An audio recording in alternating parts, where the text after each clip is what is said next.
Your home will likely be the largest investment you make, so it's important to protect it. I'm Jacob.helmrick with the Gimbal Group, powered by eXp Realty, and today I'm going to be covering 8 home maintenance tips that you need to be doing before winter. These 8 tips will help protect your investment, maintain equity, and keep your family safe. First one is to clean your gutters. This one's pretty simple to do, it just takes a little bit of time. You of course need a ladder, and it's helpful if you can have a bucket or a garbage bag to bring up with you to clean out all the debris, or you can just drop it on the ground for now and then clean it up later. Once your gutters are clear of any of the large debris that you can get with your hands, you can actually take your garden hose and spray them out. This will help remove any final small chunks of dirt or leaves, anything that could be caught in your gutters. Along with that, it will also help clear out your downspouts. And if you notice that a lot of water isn't coming down your downspouts, that's because they're probably clogged. A good way to take care of this is to take your garden hose down to the ground, put it at the bottom of the downspout, and actually spray water upwards into the downspout, and that should help remove a lot of the clogs on the downspout.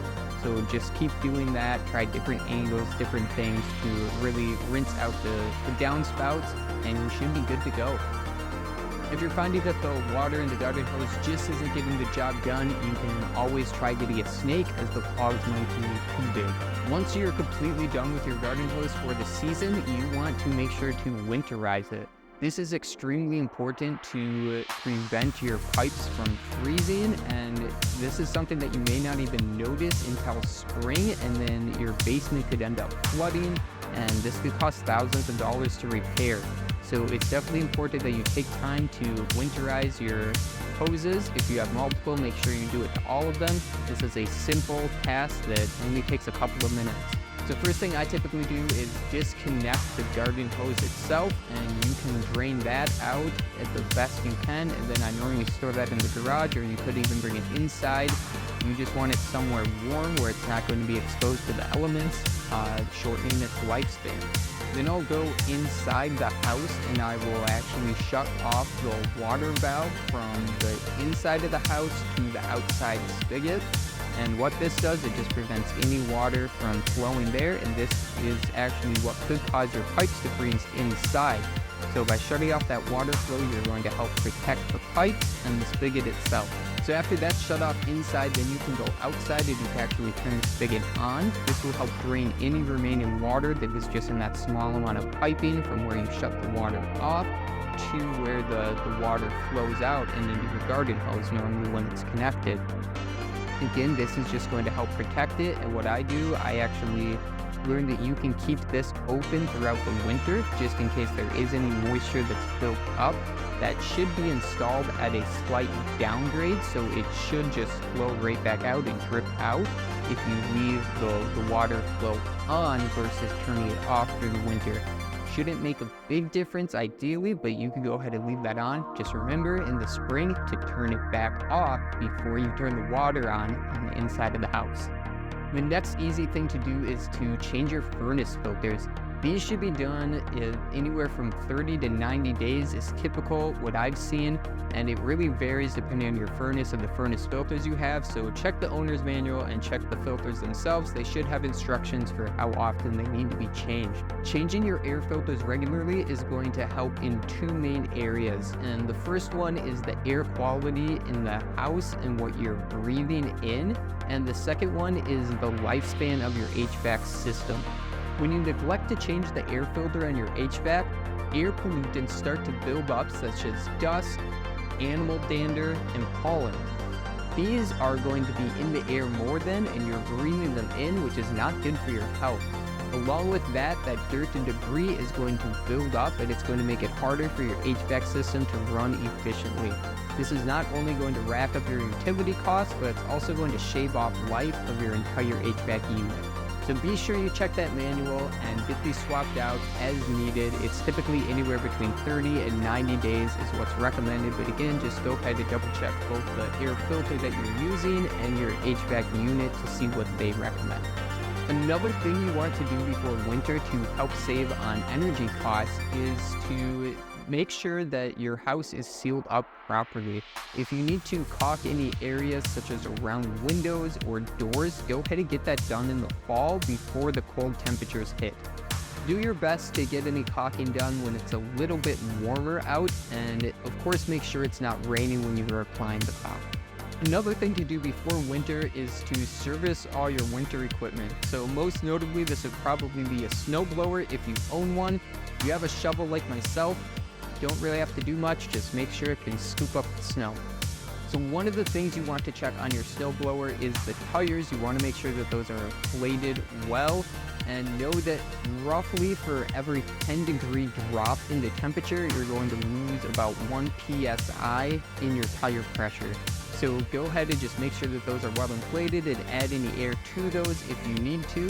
And another thing to keep an eye out is the spark plugs. It's recommended that you check these once per season as well. So you can just simply remove the spark plug. You can look and see if there's any dirt or debris on there. If there is, you could go ahead and just brush that off and clean up the spark plug, and you can put that back in and you should be good to go for the season. However, if you notice any corrosion or rust on the spark plug, you should go ahead and get that changed. The last thing that you should keep in mind is to start the season with fresh oil and fuel in your snowblower.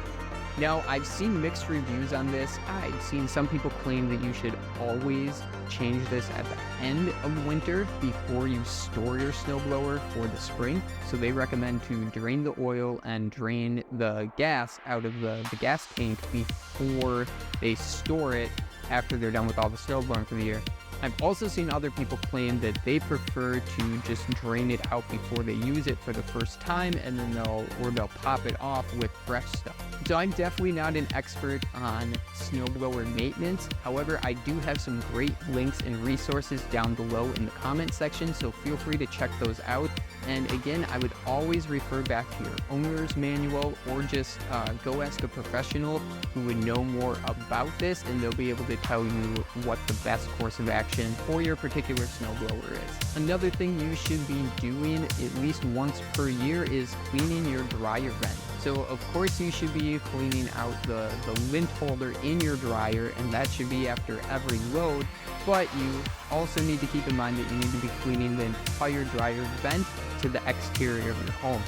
The reason for this is it's going to help save you money by drying your clothes more efficiently. It's also going to help keep your family safe by preventing fire. So this is actually a pretty simple process, and I guess it really depends on how long your dryer vent is, but it shouldn't take you too long and should be able to be hammered out within an hour. So first thing you want to do is be sure you unplug your dryer from the outlet. That's just to make sure that you stay safe throughout this process. And then after you do that, you can actually disconnect the dryer vent from the back of the dryer. And make sure you have a vacuum handy, because there's probably going to be some lint and dust and different things that are falling out of there. So go ahead and vacuum that up. And you can get as much as you can with the hose itself. You could go into the dryer vent, so get it the best you can with the hose. But then after that, you will need a dryer vent cleaning kit. So the duct cleaning kit will contain a large rod with a brush on the end to it. It's similar to a toilet brush, but it's going to be a little bit larger. And then it's also going to have multiple rods that you can clip together. And when you clip those together, if you're nervous about those falling off inside of your ducts, you can go ahead and place some tape around them as well, just to help secure them. I would recommend doing that. And then you're also going to need a power drill. So the power drill will clip into the end of those rods, and then you can turn this on counterclockwise, and you can start pushing it through the dryer ducts. And this is going to help break up any lint, any debris that's in that duct. And then the last thing that you want to do, you'll actually have to go outside for this step. There should be a vent cover. If you don't have one, make sure you get one. This prevents any rodents and other animals from getting into your dryer ducts. So you want to make sure that to clean that off really well. This can get clogged with lots of, pet hair or different, just the lint and all the other debris, so it could get clogged up there as well. So you want to make sure that that's venting well to the outside, but make sure you get that cleaned up as well. So a couple more things for you to do. So it's always important at least once a year to check your smoke detectors and your fire extinguishers. So checking your smoke detectors is really easy. Just grab a chair or a ladder, press the test button, start hearing really loud beeps, you know you're good to go. If for some reason it's not going off, most likely it's just the batteries, so get new ones put in, try it again, and you should be good to go. It's not a bad idea to get a habit of checking the batteries anyway, because sometimes when these are just sitting in there, they will corrode and go bad, so it's a good idea to check them. If it is corroded, you'll want to get that swapped out as well. Checking your fire extinguisher is a very quick process, should take you no more than 3 minutes to do, and this will just help give you peace of mind in case you ever need to use it. So the first thing you want to check is the accessibility. If it's in your home, it probably hasn't moved locations, but just make sure that you know where it is, and also that you haven't blocked it with any other things that you've moved around through the house. So just make sure it's easily accessible and you and everyone in your family knows exactly where it is. The next thing you want to do is just examine the fire extinguisher. Look for any dents or cracks in the hoses, anything that looks abnormal other than just cobwebs collecting on it. And finally, you want to check where the needle on the gauge is. So if the needle is in the green area, you're good to go. If the needle is on the left in the red, that means that it's undercharged and you'll need to get that serviced. And then if the needle is on the right in the red, that actually means that's overcharged, and you would also want to take a look at that. Finally, one more thing to keep in mind is to reverse your fans. This will help keep you warmer in the winter and cooler in the summer, and it's also going to help you save on energy costs. So in the summer, a counterclockwise fan helps create a down breeze, which helps keep you cooler. And in the winter, when your fans go clockwise, this helps create an updraft, which helps circulate the warm air throughout the house. Again, both of these help maintain efficiency, they'll help save you money, and they help your HVAC system, both your AC and your furnace, run more smoothly and effectively. So there you have it. There's 8 easy home maintenance tips that you should be doing this fall to help maintain the equity in your home. These may seem simple, but they're extremely important and can be highly beneficial to you. If you want a free PDF with a checklist for all these things and a few bonuses, go ahead and find that in the comments down below. You can get your free copy just by clicking on the link. I would love to connect with you. Drop a comment down below, hit that subscribe button, and we'll see you on the next video.